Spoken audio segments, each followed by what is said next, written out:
did see some of that ice adding up just a bit in the last 24 hours. We're getting a little bit of a break in that area before the next round moves in. Not getting a break right now as you look closer to the eastern seaboard. Not only do we have the precip coming down, but we also have those winds blowing at quite a clip. 33 in Boston right now. At last check, we had about 3 miles of visibility because the winds are gusting to 30 miles an hour. We have a little bit of light snow, a little bit of fog, a little bit of mist, all of that going on. A bit of sleet there in Springfield. Providence, you're getting rain as you're sitting at 35 degrees. A little bit farther north up to Portland where it says 18 degrees, but it actually feels a little bit more like 3 degrees when you factor in the winds gusting up around 24 miles an hour there.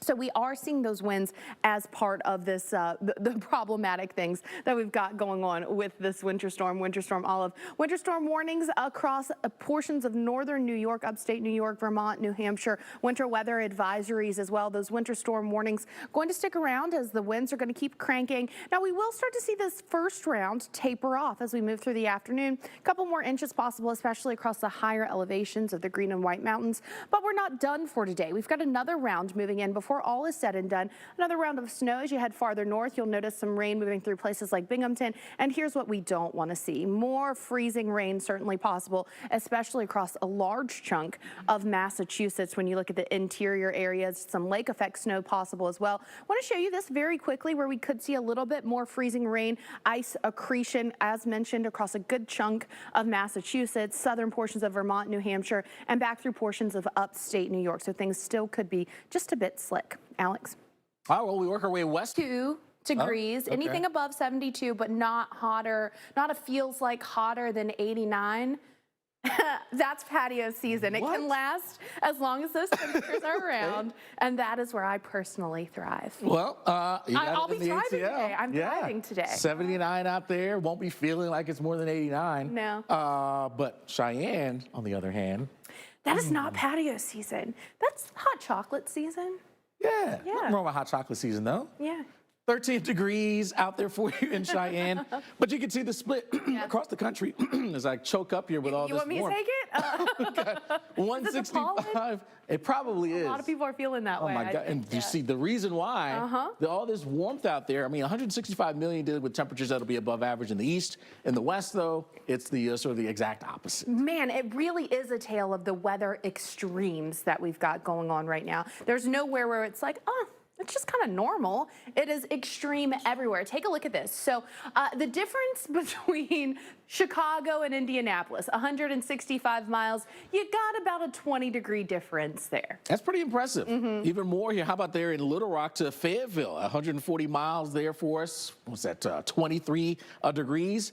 That's pretty impressive, therefore. So it doesn't take you too far to go from one season to the next, right here in the middle of the country. If you're like, you know what, I'm kind of tired of winter, just travel south a little bit. If I'm tired of this heat, just travel north a little bit. Just don't run into the precipitation, because then you're running into dangerous conditions. Rapid City, 3 degrees, that's your high temperature. It's going to feel even colder than that. Meanwhile, D.C., hello. Welcome to May, 79 degrees. Literally, right? That would be typical of kind of a late Mayish type of situation.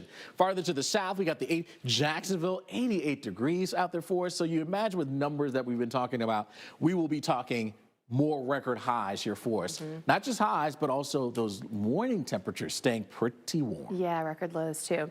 Well, let's switch gears here. Sheets of ice cause across the Midwest. Justin Michaels is live in Waukegan, Illinois, right outside of Chicago. Justin, you know, there was that rain-snow line that lined up, and Chicago fared pretty well, but you had north of the city, and that's where you really saw some impacts from this wintry weather.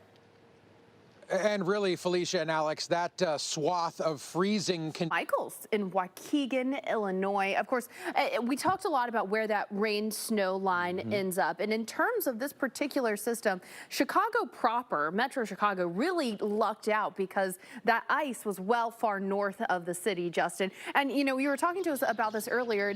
One, he has a soundtrack. You have a beautiful soundtrack of birds. It sounds like a meditating soundtrack out there. But also it sounds like things are starting to get better there as well, weather-wise. Shine, I don't know. But we got to talk about what's happening in the Northeast right now, because we can look at this and we can see what's happening. You can tell there's snow. You can tell there's maybe a bit of sleet. You can see the precipitation. What you can't see in this so much is the wind, and that's making so much difference across the Northeast this morning. It is gusty out there. Yeah, it's not a fun time, that is for sure. But for those who like a little snow, you're really seeing that in the Boston metro, at least right now, temporarily. It looks like that activity will kind of fade away as we head through the mid part of our day, but then sneak back in that sort of next batch of moisture streams on in, and late tonight through the overnight, that'll be on top of us. This is one of those things where you're like, I thought we were done. No, you got another round that's coming. In terms of the snow that we're seeing as we look a bit farther north up toward Portland, feeling like the single digits. Visibility is reduced because those winds are gusting and the snow is coming down. And you'll notice, particularly from Brunswick to Portland, that snow is kind of sticking around for most of the day. You don't get a huge break there. All right, so yeah, still a bit of a mess in parts of the Northeast as you head up across New England. Through the mid-morning hours, it is Thursday. It is. Been a long week when we talk about just how much we've had to deal with.